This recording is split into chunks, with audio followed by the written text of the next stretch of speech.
Thank you. ഞാനൊരു അമിത മദ്യപാന രോഗിയാണ്. ദൈവത്തിന്റെ കരുണയാലും 40 കൂട്ടായ്മയുടെ സഹായത്താലും ഇന്ന് ദിവസം മദ്യപിച്ചിട്ടുള്ള എന്റെ പേര് ഷിബു. എല്ലാവർക്കും ഹായ്. ആൽക്കോളിസമിന്റെ ഹായ്. ആൽക്കോളിസമിന്റെ കംസ് ഓഫ് ഏജ് എന്ന് പറഞ്ഞ പുസ്തകത്തിന്റെ 139 പേജിലാണ് നമ്മൾ എത്തി നിൽക്കുന്നത്. ഞാൻ നേരിട്ട് പുസ്തകത്തിലേക്ക് തന്നെ കയറുകയാണ്. ഇതിനെപ്പറ്റി എന്താണ് കംസ് ഓഫ് ഏജ് എന്നുള്ളത് നമുക്കറിയാം. ആൽക്കോളിസമിന്റെ 20 വർഷം പൂർത്തിയാക്കിയപ്പോൾ ഖേൽ ഓഡിറ്റോറിയത്തിൽ നടന്ന കൺവെൻഷനെ കുറിച്ചും അതിന്റെ അവിടെ 3 പൈതൃകങ്ങളായിട്ടുള്ള മോചനം, ഐക്യം, സേവനം ഇവയെ കുറിച്ചൊക്കെ വിവരിച്ചിരിക്കുന്ന ഒരു പുസ്തകമാണ്. നമ്മൾ യൂണിറ്റിയെ കുറിച്ചും മോചനത്തെ കുറിച്ചും റിക്കവറി അല്ലെങ്കിൽ മോചനം, യൂണിറ്റി അല്ലെങ്കിൽ ഐക്യം ഇവയെ കുറിച്ച് നമ്മൾ ഓൾറെഡി പറഞ്ഞു കഴിഞ്ഞു. അടുത്ത ഭാഗമാണ് service the third legacy. We are gathered here for the final hours of AA's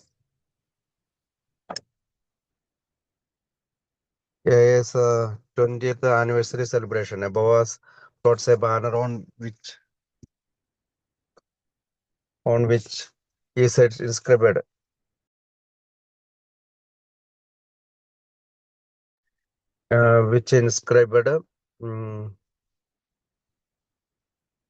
the new symbol for a circle enclosed in a triangle. The circle stands for the whole world of AA, and the triangle stands for the 3 legacies of recovery, unity, and service. Within our wonderful new world, we have found freedom from our fatal obsession. That we have chosen this particular symbol is perhaps no accident. The priests and seers of antiquity regarded the circle enclosing the triangle as a means of warding off spirits of evil, and a circle and a triangle of recovery, unity, and service has certainly meant all of that to us and much more. On our first evening together here in St. Louis, we looked at the base of our triangle, AA's first legacy of recovery, on which everything reset and depends. Everything rests and depends.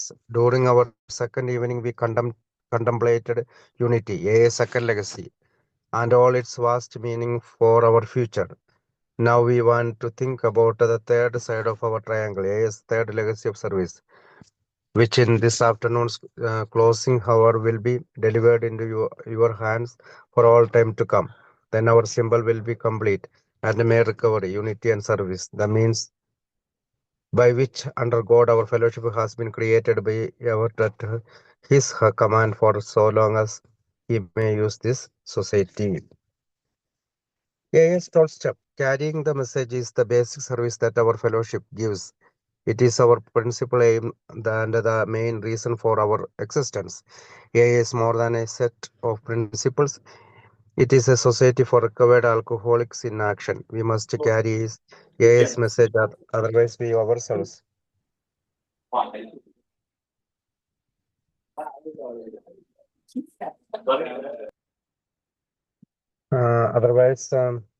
Carrying the message that is the basic service that our fellowship gives. It is our principal aim and the main reason for our existence. AA is more than a set of principles.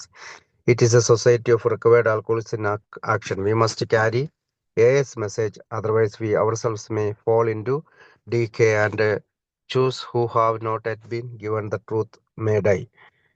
This is why we so often say that action is the magic word.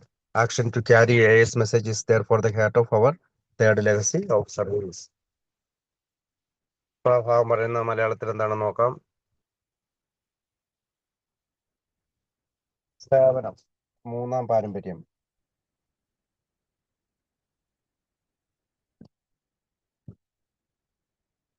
സേവനം, മൂന്നാം പാരമ്പര്യം.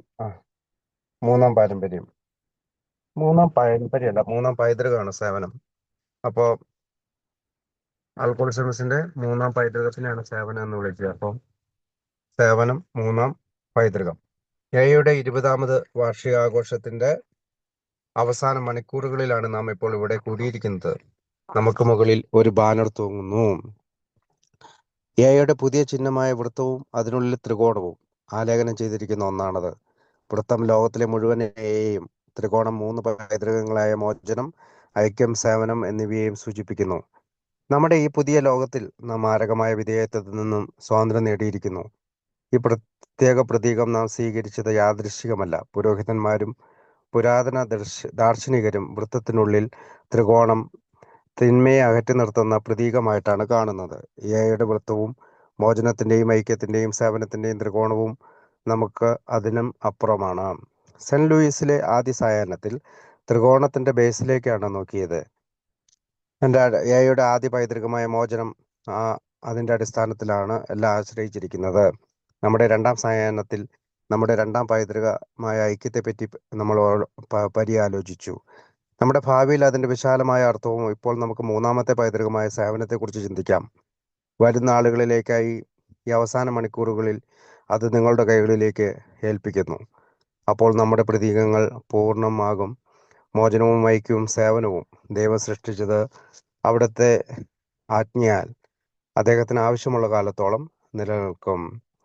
സന്ദേശം നൽകുക എന്ന എയുടെ 12-ാം പടിയാണ് നമ്മുടെ കൂട്ടായ്മയുടെ സേവനത്തിന്റെ അടിസ്ഥാനം. ഇതാണ് നമ്മുടെ മുഖ്യ ലക്ഷ്യവും നിലനിൽപ്പിന് ആധാരവും അത് തന്നെയാണ്.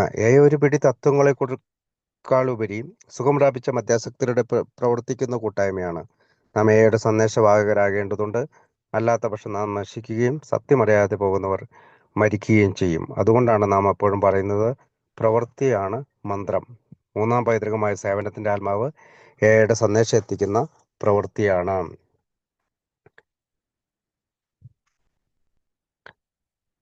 Yet some of us are still a bit confused about A's third legacy. We still ask, just what is this third legacy business anyhow? And just how much territory does service action take it? എങ്കിലും നമ്മൾ ചിലർക്ക് സംശയമുണ്ട്. എയുടെ മൂന്നാം പൈതൃകത്തിന്റെ കാര്യത്തിൽ നാം ചോദിച്ചേക്കാം, യഥാർത്ഥത്തിൽ എന്താണ് ഈ മൂന്നാം പൈതൃകം? ഈ സേവന ദൗത്യം ഏതറ്റം വരെയും പോകാം? The answer is simple. ഉത്തരം ലളിതമാണ്. An AA service is anything whatever that legitimately helps us to reach fellow sufferers. മറ്റൊരു മധ്യാസക്തനിലേക്ക് സഹായം എത്തിക്കാൻ ഉതകുന്ന ഏതൊരു പ്രവൃത്തിയും ന്യായമായും സേവനമാണ്. As we have seen, the 12-step call is the greatest of AA services, but the publicity that caused the prosperity to get in touch with us, the car we rode in, the gasoline we paid for, and the cups of coffee we bought him, all of the aids were necessary to make our call possible and effective. And this is only the start. Our services involve meetings places, hospital, corporation, intergroup office, and pamphlet and books. Services can require committees, delegates, trustees, and conferences. They included small voluntary money contributions so that the group, the area, and the AA as a whole can function. They range all the way from the cup of coffee up to AA's general service headquarters and national and international action. The sum of all these services in AA is AA's third legacy. Such services are utterly necessary to AA's existence and growth. Yearning for simplicity, we often wonder if we could not do away with many of AA's present services. Wouldn't it be wonderful to have no bother, no politics, no expense, and no responsibility? But this is only a dream about simplicity. It would not be simplicity, in fact. Without its essential services, A would soon become a formless, confused, and irresponsible anarchy. Regarding any particular service, we need to ask only one question: is this or that service really needed? If it is not, then let it be eliminated. But if it is needed, then maintain it. We must or fail in our mission to those who want and seek. AA for 20 years now, we AAs have been trying to determine what are needed service and what are not. As I tell the story of the growth of AA service, I hope that the vision of our third legacy will come clear. Let's begin with my own sponsor, AB. When AB heard how serious my drinking was, he resolved to visit me. He was in New York. I was in Brooklyn. His resolve was not enough. He had to take action and spend money. He called me and on the phone and then got into the subway. Total cost 10 cents. At the level of the telephone booth and subway turnstile, spirituality and money began to mix. One without the other would have amounted to nothing at all. Right then and there, AB established the principle that AA in action calls for the sacrifice of much time and little money. എങ്കിലും നമ്മിൽ ചിലർക്ക് ഇപ്പോഴും സംശയമുണ്ട്. എയുടെ മൂന്നാം പൈതൃകത്തിന്റെ കാര്യത്തിൽ നാം ചോദിച്ചേക്കാം, യഥാർത്ഥത്തിൽ എന്താണ് ഈ മൂന്നാം പൈതൃകം? ഈ സേവന ദൗത്യം ഏതറ്റം വരെയും നമുക്ക് പോകാൻ കഴിയും? ഉത്തരം ലളിതമാണ്. മറ്റൊരു മധ്യാസക്തനിലേക്ക് സഹായം എത്തിക്കാൻ ഉതകുന്ന ഏതൊരു പ്രവൃത്തിയും ന്യായമായും സേവനമാണ്. നമുക്കറിയാവുന്നതുപോലെ 12-ാം പടി പ്രവർത്തനമാണ് ഏറ്റവും വലിയ സേവനം. പക്ഷേ മധ്യാസക്തന് നമ്മളിലെത്താൻ സഹായിച്ച പരസ്യം നമ്മൾ ഉപയോഗിക്കാറുണ്ട്. നമ്മൾ അതിന് പെട്രോൾ ഉപയോഗിക്കാറുണ്ട്. പെട്രോൾ അടിച്ച് അയാളെ കാണാൻ പോകാറുണ്ട്. ഒരു കപ്പ് ചായ അയാളുമായി കഴിക്കാറുണ്ട്. നമ്മുടെ 12-ാം പടി പ്രവർത്തനം സാധ്യമാകാൻ ഇതൊക്കെ ആവശ്യമായിരുന്നു. ഇതൊരു തുടക്കം മാത്രം. മീറ്റിംഗ് സ്ഥലങ്ങളും ആശുപത്രി സഹകരണങ്ങളും ഇന്റർഗ്രൂപ്പ് ഓഫീസുകളും പാംലെറ്റുകളും ബുക്കുകളും സേവനത്തിന്റെ ഭാഗങ്ങളാണ്.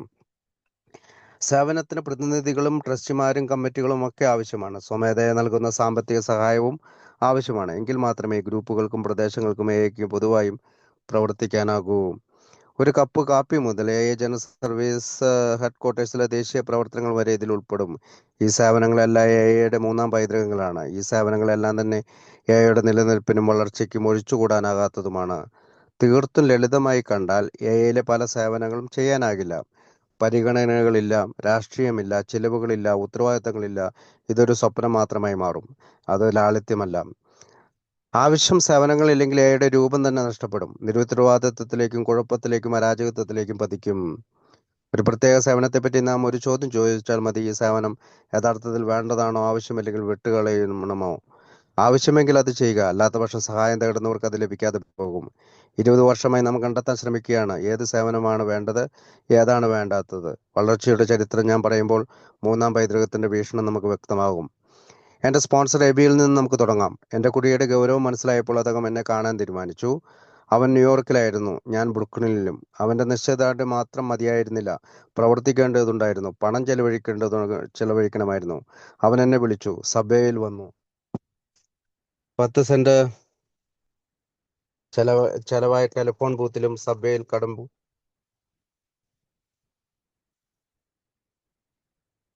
10 സെന്റ് ചെലവായി. ടെലിഫോൺ ബൂത്തിലും സബ്വേയിലൂടെ കടമ്പകളിലും പണവും ആത്മീയതയും ഇടകലർന്നു. ഒന്നുമില്ലാതെ മറ്റത് ഒന്നുമല്ല. അല്പം പണവും കുറെ സമയവും ബലി കഴിക്കേണ്ടതുണ്ട്. എയിൽ എന്ന് തത്വം എബി പ്രാവർത്തികമാക്കി. അക്രോണിൽ ആദ്യ വേനൽക്കാലത്ത് നടത്ത ഒരു ചെറു മീറ്റിങ്ങുകളിൽ നമുക്കൊന്ന് പരിശോധിക്കാം. Now let us have a look at one of those little meetings we held during the first summer in Akron.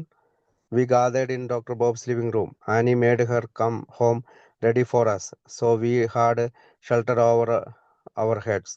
There was some expense for coffee, and Dr. Bob paid it. If Annie and Dr. Bob had not given these hospitable services, no meetings could have been held. As the Akron meetings got larger, it moved over to the house of T. Henry and Clarence Williams. They purchased a lot of extra chairs, served many suppers, and stood for much wear and tear on their house too. We alcoholics did not pay a cent. T. Henry and Clarence sacrificed a great amount of time and some money. If they had not done so, there could not have been any meetings. In this obvious example, I think we can see that the test of an AA service really is whether it is as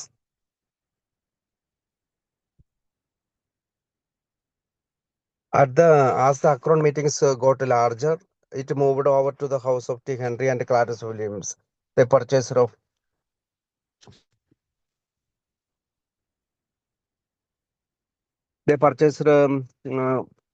of sorry. As the Akron meetings got larger, it moved over to the house of T. Henry and Clarence Williams.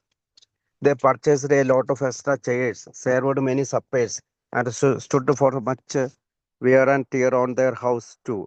We alcoholists did not pay a cent. T. Henry and Clarence sacrificed a great amount of time and some money. If they had not done so, there could not have been any meeting. In their obvious example, I think we we can see what the test of an AA service really is, whether it is book, a translation, a service conference, or a 20th anniversary convention. The principle is the same. The test is identical. Do we need this particular service or do we need not? This is the only question. As AA grew, homes were no longer big enough for meetings. We had to move into hotel parlors and halls. This marked the time when the groups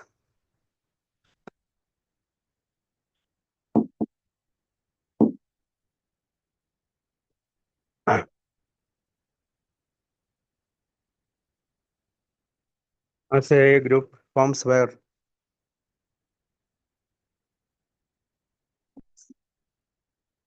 were no longer big enough for meetings. We had no ഒരു second ഒരു second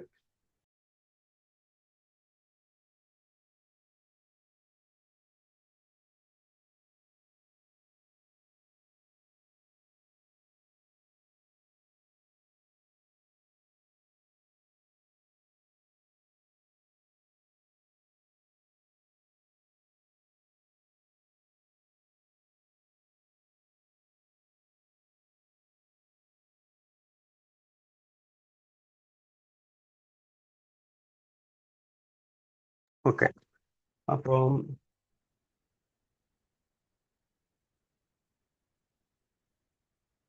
as AA grew, homes were no longer big enough for meetings. We had to move into hotel parlors and halls. This marked the time when the groups themselves had to begin to pay. Landlords wanted their money, so a collection had to be taken.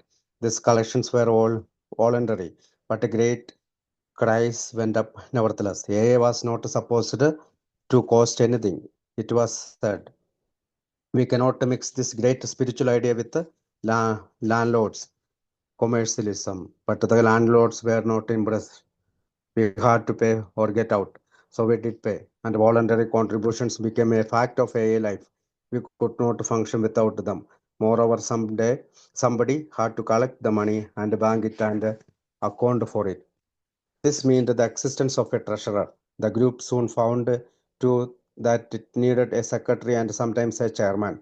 Absolutely necessary arrangements had to be made and people had to be appointed or elected to do the jobs. This often brought uh, friction and power driving, but it was found that the group had to survive and function no matter what the cost. Means had to be found to keep friction mark makers and power drivers down to their large size, right size. A suitable service committee, considerable mild correction, coupled with much love and understanding, proved to be the answer. So this sometimes frightening experience were not bad for us or us for after all. They helped everybody to grow. Meanwhile, the group went on functioning because it had to function or fail in its mission. അതിന്റെ മലയാളം നോക്കാം. അക്രോണിൽ ആദ്യ വേനൽക്കാലത്ത് നടന്ന ഒരു ചെറു മീറ്റിങ്ങുകളിലേക്ക് നമുക്കൊന്ന് പരിശോധിക്കാം. ബോബിന്റെ സ്വീകരണ മുറിയിലാണ് ഞങ്ങൾ ഒത്തുചേർന്നത്. ആനി അവളുടെ വീട് ഞങ്ങൾക്ക് അനുവദിച്ചു. ഞങ്ങൾക്കൊരു അഭയം ലഭിച്ചു. കാപ്പിക്ക് ചെലവ് വരും.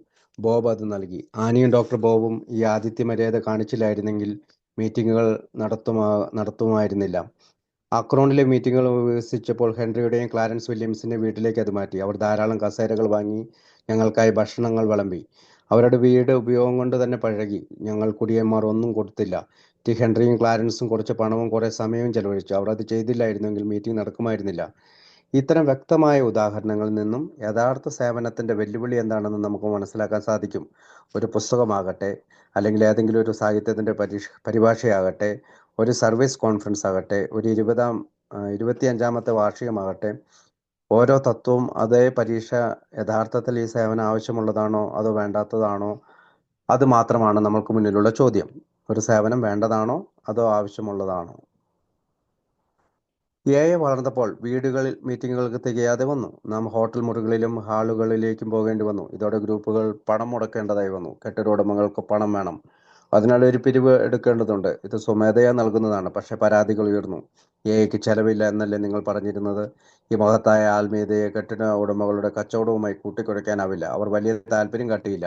ഒന്നുകിൽ വാടക കൊടുക്കണം, അല്ലെങ്കിൽ നമ്മൾ ഇറങ്ങിപ്പോകണം. നാം പണം കൊടുത്തേ മതിയാകൂ. സ്വമേധയുള്ള സംഭാവന AIയിൽ അങ്ങനെ ഒരു യാഥാർത്ഥ്യമായി. അതില്ലാതെ നമുക്ക് പ്രവർത്തിക്കാനാവില്ല. ആരെങ്കിലും പണം പിരിച്ചെടുക്കുകയും സൂക്ഷിക്കുകയും ചെയ്യേണ്ടതുണ്ട്. ഇതിന്റെ അർത്ഥം ഒരു ഖജാൻജി വേണമെന്നാണ്. ഒരു സെക്രട്ടറിയും ചെയർമാനും വേണ്ടതാണെന്ന് ഗ്രൂപ്പിന് പെട്ടെന്ന് മനസ്സിലായി. ഇത്തരം ജോലികൾ ചെയ്യാൻ ആളുകളെ നിയോഗിക്കുകയോ തിരഞ്ഞെടുക്കുകയോ ചെയ്യേണ്ടതുണ്ട്. അത്തരം ക്രമീകരണങ്ങൾ അത്യാവശ്യവുമാണ്. പക്ഷേ ഇത് ഉരസലുകളും അധികാര വടംവലികളും ഉണ്ടാക്കിയേക്കാം. എങ്കിലും എന്തു വില കൊടുത്തും ഗ്രൂപ്പ് നിലനിൽക്കേണ്ടതുണ്ട്. പ്രശ്നക്കാരെയും അധികാരമോഹികളെയും അവരുടെ യഥാർത്ഥ വലിപ്പത്തിലേക്ക് എത്തിക്കേണ്ടതുണ്ട്. അനുയോജ്യമായ ഒരു സേവന കമ്മിറ്റിയും മൃദുവായ സമ്മർദ്ദതന്ത്രവും ധാരണയും സ്നേഹവും ഇടകലർന്ന പ്രവർത്തന രീതിയാണ് പ്രായോഗികമെന്ന് കണ്ടെത്തിയിട്ടുണ്ട്. അതുകൊണ്ട് ഇത്തരം പേടിപ്പെടുത്തുന്ന അനുഭവങ്ങൾ പിന്നീട് നമുക്ക് അത്ര മോശമായി തോന്നിയില്ല. അതെല്ലാവരെയും വളരാൻ സഹായിക്കുന്നു. അതേസമയം ഗ്രൂപ്പ് പ്രവർത്തനം തുടരുന്നു. അല്ലാത്തപക്ഷം അതിന്റെ ദൗത്യം പരാജയപ്പെടും. അടുത്ത cities and areas had their own special service problems, unable to reach AI on the phone. Alcoholics and their families got discouraged as they tried to contact us. This caused a needless suffering and sometimes loss of life. Hospitals also become tired of slapdash, irresponsible admittance of patients into their institutions. This condition was not a simplicity at all.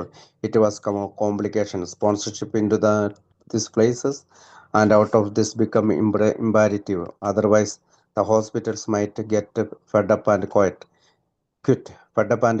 ignoring the cries of "let us keep it simple," and goaded by the sheer necessity of the situation.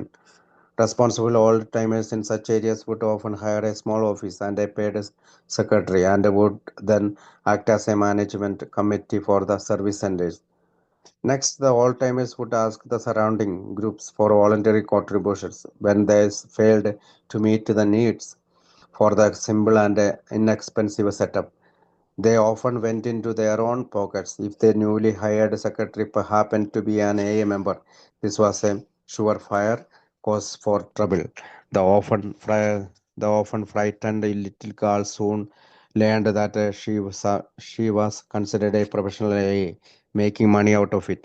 Of course, this was unfounded because primarily she was doing a secretarial job. Over the years, the areas learned the same lessons the groups did. They found that it was necessary to make an AA area function, and what was not. Out of this long travail and struggle, as present intergroup or area central office have emerged. In scores of cities, they are doing a vital, necessary job. Meanwhile, we found that we needed service that we could not perform ourselves. Chief among this was the right kind of a hospitalization doctrine, and physically caring for the very sick was not and could not be a business. Here, great friends like Dr. Silkworth and Sister Ignatia came to our aid. An ever growing number of hospitals has since welcomed us into the corporations, closest corporations.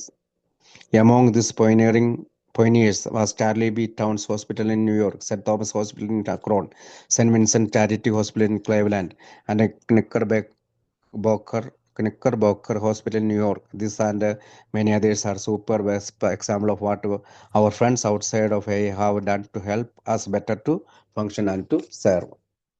നഗരപ്രദേശങ്ങളിൽ അവരുടേതായ പ്രത്യേക സേവനം പ്രശ്നങ്ങളുണ്ട്. ഫോണിൽ നമ്മൾക്ക് ബന്ധപ്പെടാൻ കഴിയുന്നില്ല. മദ്യാസക്തരും അവരുടെ കുടുംബാംഗങ്ങളും നമ്മളിലെത്താൻ കഴിയാതെ നിരാശരാകുന്നു. ഇത് അനാവശ്യമായ ദുരിതങ്ങളും ചിലപ്പോൾ ജീവിതം തന്നെ നഷ്ടപ്പെടുത്തുന്നു. നിരുത്തരവാദപരമായി രോഗികളെ പ്രവേശിപ്പിക്കുന്നതിനാൽ ആശുപത്രി പലപ്പോഴും അലങ്കോലപ്പെടുന്നു. ഇതൊട്ടും ലളിതമല്ല, ഗുരുതരമാണ്. ഇത്തരം സ്ഥാപനങ്ങളിലും പുറത്തുമുള്ള സ്പോൺസർഷിപ്പ് അനിവാര്യമാണ്. അല്ലാത്ത പക്ഷം ഈ സ്ഥാപനങ്ങൾ നമ്മെ ഒഴിവാക്കും. ലളിതമായിരിക്കണമെന്ന നിലവിളി അവഗണിച്ച് നമ്മുടെ പഴമക്കാർ ഇത്തരം പ്രദേശങ്ങളിൽ കമ്മിറ്റികൾ രൂപീകരിക്കുകയും വേതനം നൽകി സെക്രട്ടറിമാരെ നിയമിച്ച് പ്രവർത്തനം സുഗമമാക്കി കൊണ്ടുപോകാൻ പരിശ്രമിക്കുകയും ചെയ്യാറുണ്ട്. പിന്നീട് പഴമക്കാർ ചുറ്റുമുള്ള ഗ്രൂപ്പുകളോട് സഹായം ആവശ്യപ്പെടുന്നു. ഇത് പരാജയപ്പെടുമ്പോൾ പലപ്പോഴും ചെലവ് കുറഞ്ഞ പദ്ധതികൾക്കായി അവർ സ്വന്തം പോക്കറ്റ് തന്നെ തപ്പുന്നു. ഈ പുതിയ സെക്രട്ടറി ഒരു കാരനാണെങ്കിൽ അത് മതി. പ്രശ്നങ്ങൾക്ക് പലപ്പോഴും ഈ പേടിച്ചരണ്ട പെൺകുട്ടി ഒരു തൊഴിലാക്കി പണം ഉണ്ടാക്കുന്നതായി മറ്റുള്ളവർ ധരിച്ചു വെച്ചിരിക്കുന്നു എന്ന് മനസ്സിലാക്കുന്നു. ഇത് അടിസ്ഥാനരഹിതമാണ്. കാരണം പെൺകുട്ടി ഒരു സെക്രട്ടറിയുടെ ജോലിയുമാണ് ചെയ്യുന്നത്. വർഷങ്ങളായി ഗ്രൂപ്പുകൾ ഇത്തരം പാഠങ്ങൾ പഠിച്ചുകൊണ്ടിരിക്കുന്നു. ഒരു പ്രദേശത്തെ ഗ്രൂപ്പുകൾ എന്ത് ചെയ്യണമെന്ന് ചെയ്യരുത് എന്നും അവർ കണ്ടെത്തിയിരിക്കുന്നു. ഇത്തരം നീണ്ട വേദനകളിൽ നിന്നും പോരാട്ടങ്ങളിൽ നിന്നും ഇന്നത്തെ ഇന്റർ ഗ്രൂപ്പും സെൻട്രൽ ഓഫീസും ഒക്കെ രൂപപ്പെട്ടു. എണ്ണമറ്റ നഗരങ്ങളിൽ അവർ നിർണായകമായ ആവശ്യമായ ജോലികൾ ചെയ്യുന്നു. അതേസമയം ഞങ്ങൾക്ക് തന്നെ ചെയ്യാനാവാത്ത സേവനങ്ങളുണ്ടെന്ന് ഞങ്ങൾക്ക് അതിലൂടെ മനസ്സിലായി. അതിൽ പ്രധാനം ശരിയായ വിധത്തിലുള്ള ചികിത്സയായിരുന്നു. വളരെ രോഗാതുരരായവർക്കുള്ള വൈദ്യസഹായവും ശുശ്രൂഷയും എക്ക് സാധ്യമല്ല. എക്ക് പറ്റിയ ജോലിയുമല്ല വൈദ്യ ശുശ്രൂഷ. നമ്മുടെ വലിയ സുഹൃത്തുക്കളുടെ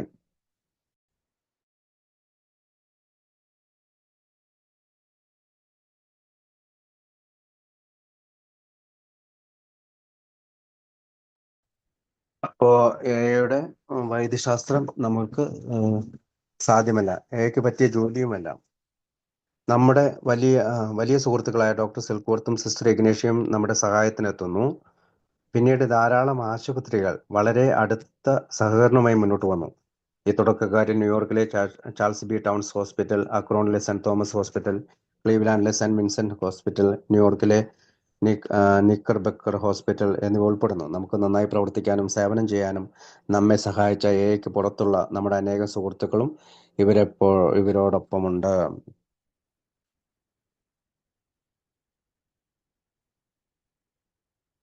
അതോടൊപ്പം ഇതുകൂടാതെ ഡ്രൈയിങ് ഔട്ട് സ്ഥാപനങ്ങളുടെയും ഫാമുകളുടെയും സർക്കാരിന്റെ പ്രാദേശിക ക്ലിനിക്കുകളും പൗരന്മാരും വിദഗ്ധന്മാരും നടത്തുന്ന ക്ലിനിക്കുകളുടെയും ഒരു നിര തന്നെ ഇന്ന് കാണാൻ കഴിയും. മദ്യാസക്തി എന്ന പ്രശ്നത്തിന് പരിഹാരം കാണുന്നതിൽ തൽപരരായവരാണ് ഇവരെല്ലാം.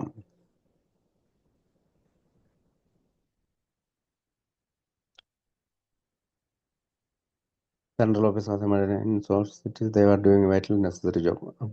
Meanwhile, we found that we needed service that we could not perform ourselves. Chief among those was the right kind of hospitalization. Doctoring and physically caring of the sick for the very sick was not and could not be AS business. Here, great friends like Dr. Silkworth and in addition to this hospital, we found today an impressive list of drying out places.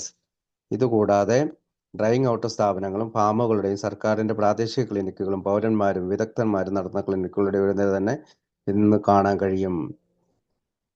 In addition to the hospitals, we found today an impressive list of drying out places. എന്താണ് driving out places? Farms, state and provincial clinics and many kind of civic and professional people and groups, all interested in the solution of the problem of alcoholism. Jurists, penologists, educational committees, psychiatrists, great industrial enterprises, all are helping. What this outside service have meant in terms of aid to AA and endorsement of our society is beyond estimate. ഇതുകൂടാതെ drying out സ്ഥാപനങ്ങളുടെയും ഫാമുകളുടെയും സർക്കാരിന്റെ പ്രാദേശിക ക്ലിനിക്കുകളും പൗരന്മാരും വിദഗ്ധന്മാരും നടത്തുന്ന ക്ലിനിക്കുകളുടെ ഒരു നിര തന്നെ ഇന്ന് കാണാൻ കഴിയും. മദ്യാസക്തി എന്ന പ്രശ്നത്തിന് പരിഹാരം കാണുന്നതിൽ തൽപരരായവരാണ് ഇവരെല്ലാം. കോടതികളും മറ്റു വിദഗ്ധരും വിദ്യാഭ്യാസ കമ്മിറ്റികളും മനഃശാസ്ത്രജ്ഞരും വ്യവസായികളും ഒക്കെ നമ്മെ സഹായിക്കുന്നു. പുറത്തു നിന്നുള്ള ഈ സഹായവും എക്ക് ലഭിക്കുന്ന സേവനവും നമുക്ക് വിലമതിക്കാനാവാത്തതാണ്. The world of religions likewise has come to our aid. We enjoy the blessings of practically all sects and denominations. Any number of us as individuals have been counseled and brought into great and spiritual understanding and growth by the help of devoted clergymen. Without all this outside help, AA might never have started in the first place or grown so well since. These were and still are indispensable services. Another great service has been performed by AA's friends of press, radio, and all kinds of communications. These agencies have given AA millions of dollars of free publicity. They have brought alcoholics to us by the tens of thousands, and they never have required anything of us except our cooperation in getting the story of AA before the world. We know that without the help of these friends, our growth would have been slow indeed. അപ്പോൾ എല്ലാ സമുദായത്തിൻ്റെയും സമൂഹത്തിന് ലഭിക്കുന്ന അംഗീകാരവും ഇപ്രകാരം തന്നെ മതങ്ങളുടെ ലോകം നമ്മുടെ സഹായത്തിനായി എത്തിയിട്ടുണ്ട്. എല്ലാ സമുദായങ്ങളുടെയും വിഭാഗങ്ങളുടെയും അനുഗ്രഹങ്ങൾ നമുക്ക് പ്രത്യേകിച്ച് ലഭിച്ചിട്ടുമുണ്ട്. വ്യക്തികൾ എന്ന നിലയിൽ നമ്മിൽ പലർക്കും അർപ്പണബോധമുള്ള മതപുരോഹിതന്മാരുടെ കൗൺസിലിങ്ങും ഉപദേശങ്ങൾ കൊണ്ടും കാര്യങ്ങൾ കൂടുതൽ മനസ്സിലാക്കാനും വളർച്ചയുണ്ടാക്കാനും സാധിച്ചിട്ടുണ്ട്. പുറത്തുനിന്നും ഇത്തരം സഹായങ്ങൾ ഇല്ലായിരുന്നുവെങ്കിൽ ആദ്യം തുടങ്ങിയെടുത്ത് തന്നെ അത് തുടങ്ങുവാനോ പിന്നീട് വളരുവാനോ കഴിയുമായിരുന്നില്ല. ഇവയൊക്കെ അന്നും ഇന്നും അനിവാര്യമായ സേവനങ്ങളാണ്. മറ്റൊരു വലിയ സഹായം ലഭിച്ചത് പത്രസുഹൃത്തുക്കളിൽ നിന്നുമാണ്.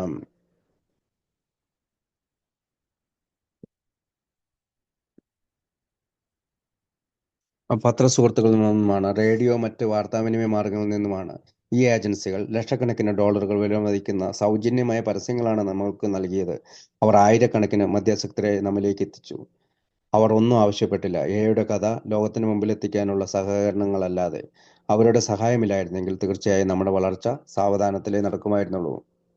Now we come to the story of AIS World Service. Because these activities are so remote from most of us, not many know how AIS overall service structure was built or what it has accomplished. To those who do know the real story, this is one of the most vital and exciting developments in all our history. ഇനി നമുക്ക് ലോക സേവനത്തിന്റെ കഥയിലേക്ക് കിടക്കാം. കാരണം ഈ പ്രവർത്തനങ്ങൾ അതിവിദൂരമാണ്. നമ്മിൽ പലർക്കും ഒരറ്റം മുതൽ മറ്റേ അറ്റം വരെ പോകുന്ന ഇതിന്റെ ഘടന പലർക്കും അറിയില്ല. അതെങ്ങനെ രൂപപ്പെടുത്തിയിരിക്കുന്നു എന്ന് എത്രമാത്രം അത് സാക്ഷാത്കരിച്ചു എന്നും ഇതിന്റെ യഥാർത്ഥ കഥ അറിയാവുന്ന ഏതൊരാൾക്കും ഇത് എല്ലാ ചരിത്രങ്ങളിലും വെച്ച് നിർണായകവും രോമാഞ്ചകരവുമാണ്. When Dr. Bob and I realized on the fall day in 1937 that some 200 of us had recovered from alcoholism, we at once asked ourselves, how can this experience be shared? How can the word be spread? Dr. Bob had recovered 2.5 years before, and I had been sober 3 years. 80ഓളം ആളുകൾ മധ്യാസക്തിയിൽ നിന്ന് സുഖപ്പെട്ടപ്പോൾ 1937 നിർണായക ദിനത്തിൽ ഞാനും doctor ബോബും സ്വയം ചോദിച്ചു, ഈ അനുഭവം എങ്ങനെ മറ്റുള്ളവരിലേക്ക് പങ്കുവയ്ക്കാം? ഈ വാക്കുകൾ എങ്ങനെ പ്രചരിപ്പിക്കാൻ കഴിയും? ഡോക്ടർ ബോബ് 2.5 വർഷങ്ങൾക്ക് മുമ്പും ഞാൻ 3 വർഷങ്ങൾക്ക് മുമ്പും സുബോധത്തിൽ എത്തിയിരിക്കുന്നു. It had taken all this time to perfect the recovery program and to bring sobriety to a handful of sufferers. The number of alcoholics in the world who wanted to get well was reckoned in millions. How could the great chance we had be brought to them?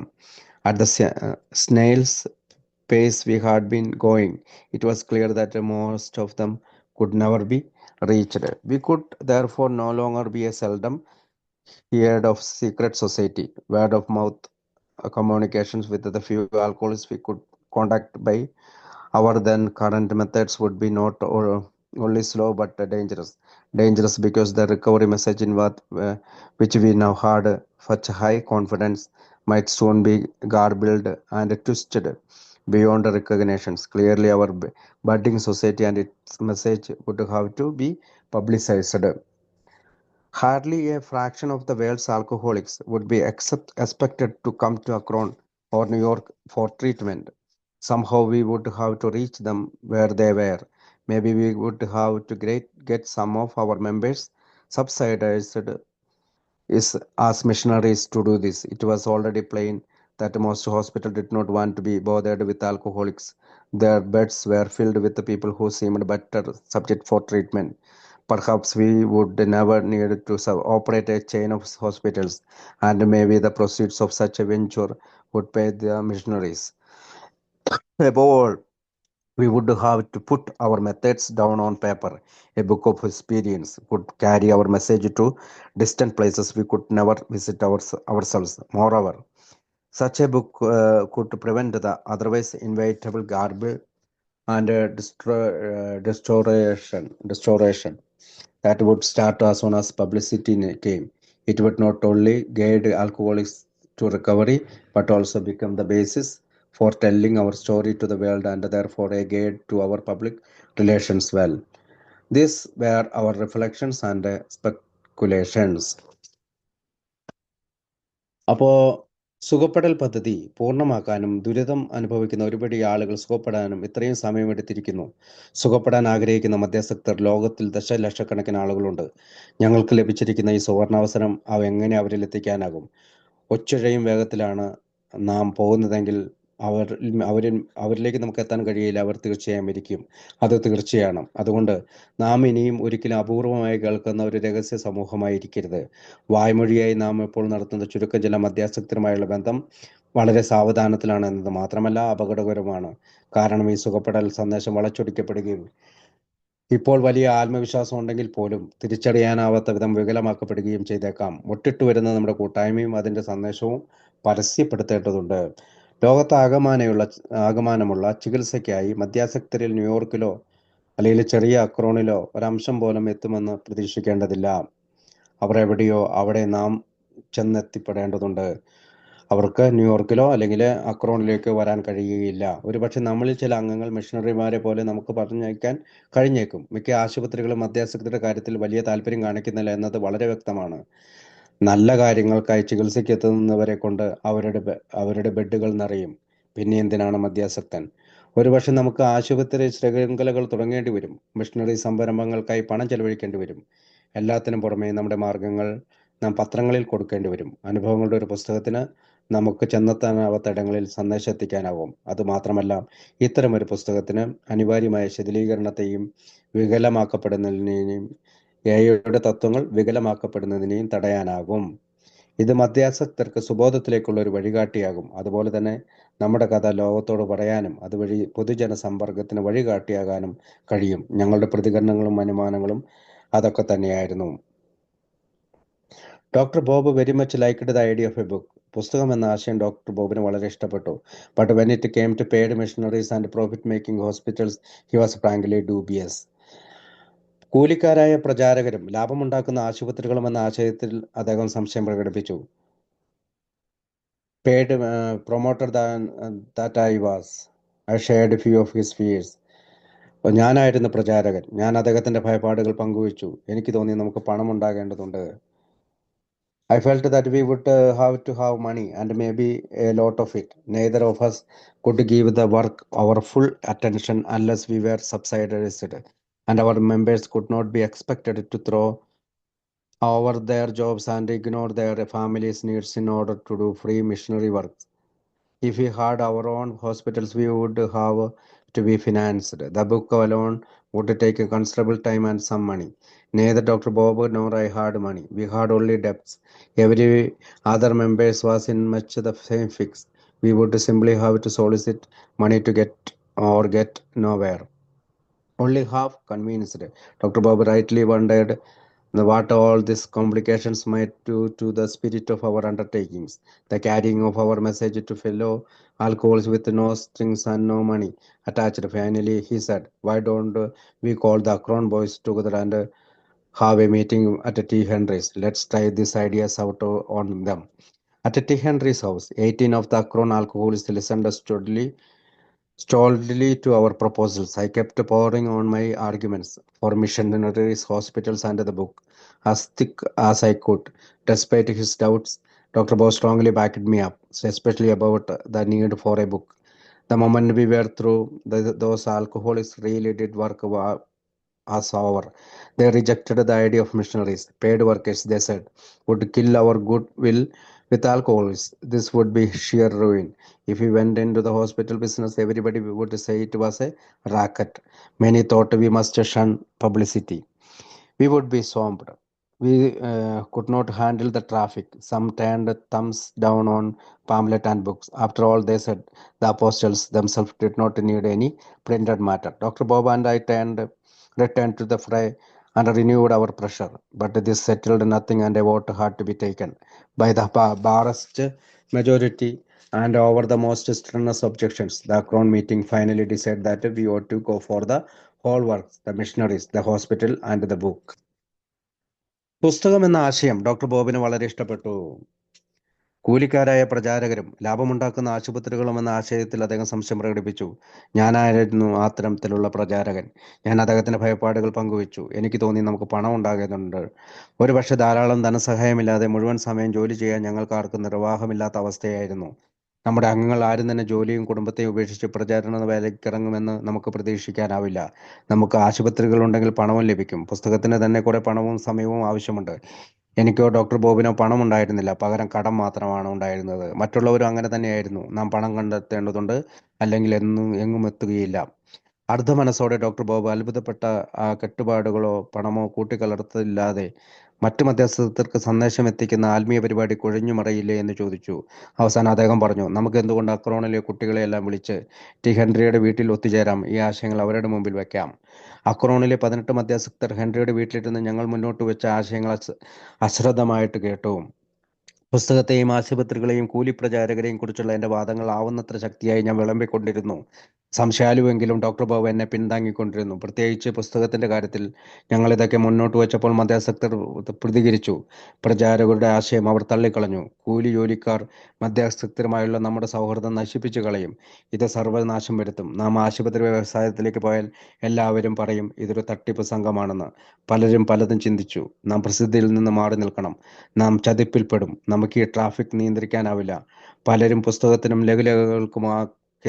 ലഘുലേഖകൾക്കുമെതിരെ പോലും കൈ ഉയർത്തി. അവർ കൂട്ടിച്ചേർത്തു. പ്രചാരകർക്ക് അച്ചടിച്ചതൊന്നും ആവശ്യമില്ല. ഞാനും doctor ബോബും തർക്കങ്ങളിലേക്ക് കടന്നു ചെന്ന് ഞങ്ങളുടെ സമ്മർദ്ദം ആവർത്തിച്ചു. അതെവിടെയും എത്തിയില്ല. വോട്ടെടുക്കാൻ തീരുമാനിച്ചു. വ്യക്തമായ ഭൂരിപക്ഷത്തോടെ, എന്നാൽ കടുത്ത എതിർപ്പുകളോടെ മീറ്റിംഗ് ഞങ്ങളുടെ പദ്ധതികളുമായി മുന്നോട്ട് പോകാൻ തീരുമാനിച്ചു. മിഷണറിമാർ, ആശുപത്രികൾ, പുസ്തകം. അവിടെ കുടിയന്മാരായവരാരും ഇത്തരം കാര്യങ്ങളിൽ സന്നദ്ധരല്ലതാനും. പണം ആവശ്യമുണ്ടെങ്കിൽ ന്യൂയോർക്കിൽ പോയി എനിക്കത് സംഭരിക്കാമെന്ന് അവർ ആവശ്യപ്പെട്ടു. Decide that we ought to go for the whole works, missionaries, the hospitals, and the book. Even then, no one present volunteered to do much about these things. If a lot of money was needed, I had better go back to New York, where there was plenty, and raise it to myself. Such was the verdict of that meeting, and a mightily close shave it was. In later years, I came to be very thankful for the powerful minority. Their contentions that going into big business and hiring paid missionaries would destroy us turned out to be absolutely correct. On the other hand, had the ultra controversies prevailed, and had we done nothing, I might have got nowhere after all. After all, though I did not see it then, the group conscience of Alcoholics Anonymous was already at work, hammering out right decision for AS future. The majority of the meetings had given me permission to do so as I wanted, and it was quite easy for the time being to ignore the minority warnings. But that was not the end of the minority, as we shall presently see. Much elated, I grabbed a train for home. I figured that the new developments would take millions of dollars. Our little New York group gave me more encouragement than had the Acronites. Most of them soon fell in with my grandiose notions. It was felt that in raising money for such a noble enterprise should present no difficulties at all. We said to each other, why, this is probably one of the greatest medical and spiritual developments of all time. Certainly the rich will help us. How could they do anything else? Then too, the New York group had already scrapped up a couple of super salesmen, people who thought exactly as I did. So A's first and last great crusade for money got off to a flying start. വ്യക്തമായ ഭൂരിപക്ഷത്തോടെ, എന്നാൽ കടുത്ത എതിർപ്പുകളോടെയാണ് meeting ഞങ്ങളുടെ പദ്ധതികളുമായി മുന്നോട്ട് പോകാൻ തീരുമാനിച്ചത്. മിഷണറിമാർ, ആശുപത്രികൾ, പുസ്തകം. പക്ഷേ അവിടുത്തെ കുടിയന്മാരാരും ഇത്തരം കാര്യങ്ങളിൽ സഹായിക്കാൻ സന്നദ്ധരല്ലതാനും. പണം ആവശ്യമുണ്ടെങ്കിൽ ന്യൂയോർക്കിൽ പോയി എനിക്ക് സംഭരിക്കാം.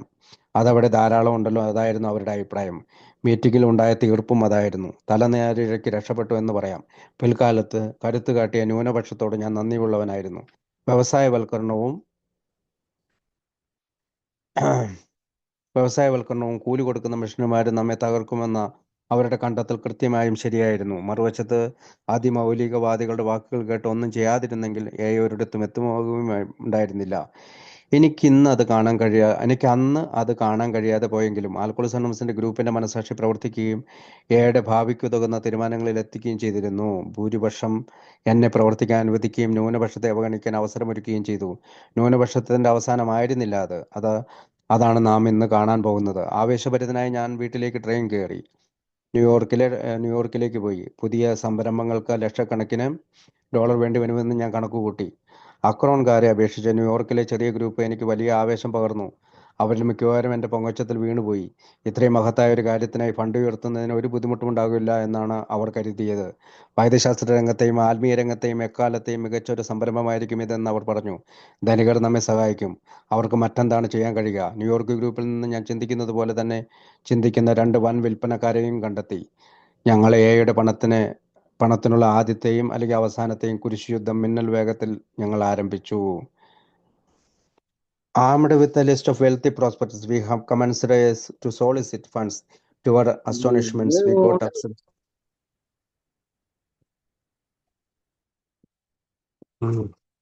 Armed with a list of wealthy prospects, we commenced to solicit funds. To our astonishments, we got absolutely nowhere. Some of the wealthy exhibited mild concern and sympathy, but they were not really interested. Almost anonymously, they seemed to think that tuberculosis, cancer, and the Red Cross were better charity investments. Why should they try to revive a lot of down and out of alcoholics who had brought their troubles upon themselves in great dejection? We finally saw that drunks was objects of large charity might never be a popular cause. ധനികരുടെ ഒരു പട്ടിക ഞങ്ങൾ പെട്ടെന്ന് തയ്യാറാക്കി. ഞങ്ങൾ fund കണ്ടെത്താനുള്ള ശ്രമങ്ങൾ ആരംഭിച്ചു. ഞങ്ങൾ വിസ്മയഭരിതരായി. ഞങ്ങൾക്ക് എങ്ങും എത്താനായില്ല. ധനികരിൽ പലരും തണുപ്പം പ്രതികരണങ്ങളാണ് നടത്തിയത്. യഥാർത്ഥത്തിൽ അവർക്ക് താല്പര്യം പോലും ഉണ്ടായിരുന്നില്ല. മിക്കവാറും എല്ലാവരും തന്നെ ഒരുപോലെയാണ് ചിന്തിച്ചത്. ക്ഷയരോഗവും ക്യാൻസറും റെഡ് ക്രോസുമെല്ലാം ഒക്കെ ഇതിലും എത്രയോ നല്ല ധാർമ്മിക നിക്ഷേപങ്ങളാണ് ഞങ്ങൾക്ക് അവിടെ നിക്ഷേപിച്ചുകൂടെ എന്നാണ്. സ്വയം വരുത്തിവെച്ച ദുരിതത്തിൽ നിന്ന് നിരാലംബരായ മദ്യാസക്തരെ ഞങ്ങൾ എന്തിനു വീണ്ടെടുക്കണം? വലിയ തിരസ്കരണത്തിൽ നിന്ന് ഞങ്ങൾക്ക് ഒരു കാര്യം ബോധ്യപ്പെട്ടു. മദ്യാസക്തർക്ക് സമൂഹത്തിൽ നിന്ന് ഇത്തരമൊരു ധാർമ്മിക പിന്തുണ ഒരിക്കലും ലഭിക്കാനിടയില്ല. I was quite angry and depressed, and in this mood I visited the office of my brother-in-law, Dr. Leonard V. Strong Jr., to whom I delivered a diatribe on the strangeness and the short-sightedness of the rich.